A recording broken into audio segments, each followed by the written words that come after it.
হঠাৎ ডাক পেলাম আর পৌঁছে গেলাম সমুদ্রের ধারে পুরো টিম নিয়ে স্বপ্নের মতো একটা জায়গায়। আজকের এই ছোট্ট মিনি ভ্লগে তোমাদের সব প্রশ্নের উত্তর দিতে চলেছি। অনেক কোয়ারিজ এসেছে আমার কাছে, দিদি তুমি কোথায় আছো, এই রিসোর্টের নাম কি। আজ এই মিনি ভ্লগে সবটা তোমাদের শেয়ার করব বলে চলে এসেছি, তাই একটু ধৈর্য ধরে পুরো ভিডিওটা দেখো, আশা করি ভীষণ ভালো লাগবে।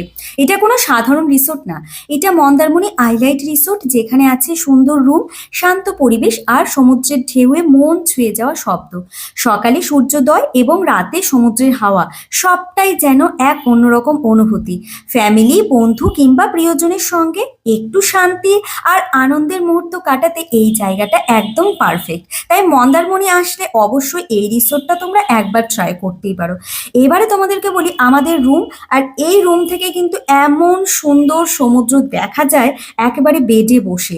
চলে আসি রুমে, চলো রুমটা তোমাদের ছোট্ট করে দেখাচ্ছি। রুমের যা যা ফেসিলিটি দরকার সবটাই কিন্তু আমরা পেয়ে, তবে এই রুমের প্রধান আকর্ষণ হচ্ছে ওয়াশরুম। ওয়াশরুম থেকেই তুমি পেয়ে যাবে এমন সুন্দর ভিউ। ওয়াশরুমেও কিন্তু বাথটাব থেকে শুরু করে সব রকম ফেসিলিটি ছিল। এখন আমরা সবাই সুইমিং পুল থেকে সোজা চলে এসেছি সমুদ্রের ধারে, বেশ কিছুক্ষণ সময় কাটিয়েছি, তারপরে চলে এসেছি, লাঞ্চ টাইম হয়ে গিয়েছে। লাঞ্চের টেবিলে আর লাঞ্চে মেনুতে কি কি ছিল সেটা আর আলাদা করে বলছি না, তোমরা দেখে নাও। আর এখানে কিন্তু বিশেষ আকর্ষণ, মানে এই রিসোর্টের সঙ্গেই প্রাইভেট বিচ রয়েছে, তো সমুদ্রে যখন ইচ্ছে তখনই আমরা নামছি। মন্দারমণিতে এমন একটা রিসোর্ট যেখানে রাতের সৌন্দর্য দেখলে তোমরা চোখ সরাতেই পারবে না। সমুদ্রের ধারে একদম কাছে, সত্যি বলছি চোখ ধাঁধানোর লাইটিং আর পারফেক্ট হলিডে ডেস্টিনেশন। এমন সুন্দর আরামদায়ক পরিবেশে আর সুন্দর ভিউ সবকিছু একসাথে পাবো সত্যি ভাবতে পারিনি। রাতের আলোয় এই রিসোর্ট যেন এক অন্য অনুভূতি। সুস্বাদু খাবার আর সমুদ্রের ঢেউয়ের শব্দের সঙ্গে মনটা একদম ফ্রেশ হয়ে গেল। যেহেতু আইলাইট রিসোর্টের পার্সোনাল বিচ রয়েছে, তো অবশ্যই পরের দিন সকালেও কিছুটা সময় সমুদ্রের সাথে তো ডেফিনেটলি কাটাতেই হবে।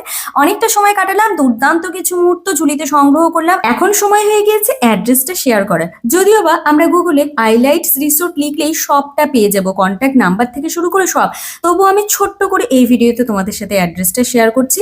মন্দারমণি, লোকেশনটা হচ্ছে দাদনপত্র মনসা মন্দিরের একদম সামনে, আর কন্ট্যাক্ট নাম্বার স্ক্রিনে দিয়ে দিচ্ছি, তোমরা অবশ্যই এই নাম্বারে যোগাযোগ করে একটিবার ভিজিট করতেই পারো। আজকের মতন সময় শেষ হলো, এই রিসোর্টের আরো অনেক ব্লগ আসতে চলেছে, সঙ্গে এখানে আমরা কি কি ঘুরে দেখলাম সবটা তোমাদের সাথে শেয়ার করব। তাই আজ আসি, দেখা হচ্ছে নতুন একটি ব্লগে। ততক্ষণের জন্য সকলে সুস্থ থেকো, ভালো থেকো, আর ভালো লাগলে লাইক কমেন্ট শেয়ার করে দিও।